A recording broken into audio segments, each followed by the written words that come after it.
So ఈ వీడియోలో వచ్చేసి రెవెన్యూ డెఫిసిట్ చూసి దానికి సంబంధించిన కొన్ని కాన్సెప్ట్స్ ఇంకా వేరే కాన్సెప్ట్ చూద్దాం.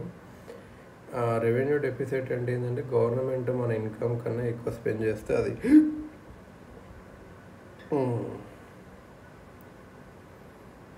రెవెన్యూ డెఫిసిట్ అంటే ఏంది? ఇప్పుడు ఫార్ములా ఏంది? Expenditure minus receipts.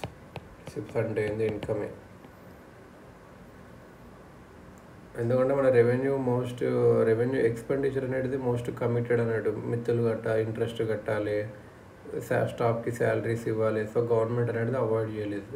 So revenue డెఫిసిట్ని తగ్గించడం కష్టము. ఎప్పుడైతే రెవెన్యూ డెఫిసిట్ పెరుగుతుందో గవర్నమెంట్కి ఏమవుతుంది, మళ్ళీ డబ్బులు తీసుకోవాల్సి వస్తుంది, లేకపోతే ఎక్స్పెండిచర్ తగ్గాల్సి వస్తుంది. క్యాపిటల్ ఎక్స్పెండిచర్ తగ్గిస్తే ఏమవుతుంది? స్కూల్స్, బ్రిడ్జెస్, హాస్పిటల్స్ ఇవి కట్టారు అన్నట్టు. దానివల్ల హ్యూమన్ డెవలప్మెంట్ ఉండదు, ఎకనామిక్ గ్రోత్ ఉండదు. ఇది అన్నట్టు మెయిన్గా ప్రాబ్లం.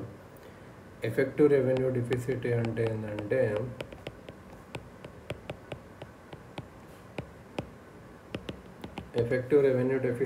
ఏంటంటే మన grant in aid to states, local bodies కూడా రెవెన్యూ ఎక్స్పెండిచర్ లాగా కౌంట్ చేసాము. కానీ అందులో కొంత అమౌంట్ ఎక్కడికి వెళ్తుంది అంటే కొన్ని ఏమైనా బిల్డింగ్స్ కట్టడానికి, ఏమైనా క్రెయిన్స్, ఏమైనా ఎక్విప్మెంట్ కొనడానికి వెళ్తుంది. సో అవి యాక్చువల్గా క్యాపిటల్ అసెట్సే. సో అది తీసేస్తే బెస్ట్ అని చెప్పి అట్లా. ఎఫెక్టివ్ రెవెన్యూ డెఫిసిట్ అంటే ఏం లేదు, revenue deficit minus grants to various bodies.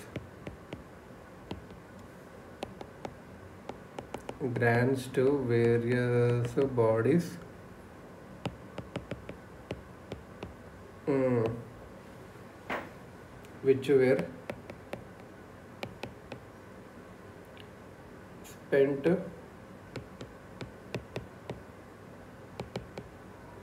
for creation of capital assets is అన్నట్టు.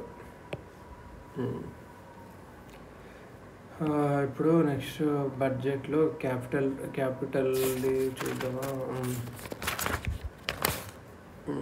సో ఇది రెవెన్యూ డెఫిసిట్ మెయిన్గా.